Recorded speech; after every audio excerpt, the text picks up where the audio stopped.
NDPS মামলায় অভিযুক্ত পলাতক কুখ্যাত নেশা কারবারি সুব্রত চক্রবর্তীকে অবশেষে গ্রেপ্তার করতে সক্ষম হল বিলোনিয়া থানার পুলিশ।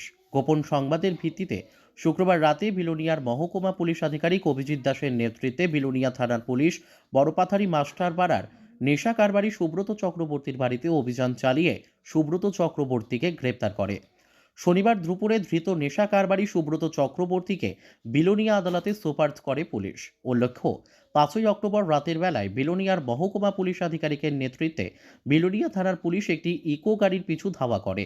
গাড়িটি পালাতে গিয়ে ঋষ্যমুখ ব্লকের উত্তর সোনাইছড়ি রাজারাম বাড়ির একটি পুকুরে পড়ে যায়। সেই গাড়ি থেকে মোট 4 বস্তায় 91 কেজি গাঁজা উদ্ধার করা হয়। গ্রেপ্তার করা হয়েছিল গাড়ির চালক সুমন বিশ্বাসকে। পুলিশ রিমান্ডে নিয়ে এসে জিজ্ঞাসাবাদ চালানোর পর গাড়ি চালক সুমন জানায় ওই গাঁজা পাচারের সাথে যুক্ত সুব্রত চক্রবর্তী ওরফে বলাই।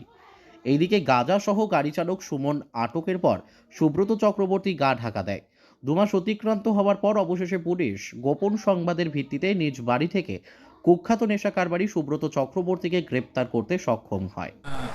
Yesterday, we got one information that one in connection with the PS case number 2023-071 and PS case, we got one information that one accused is now presently in his house at Masterpara. Accordingly, after receiving this information, I shared with SDPO Bilonia, then ICPS.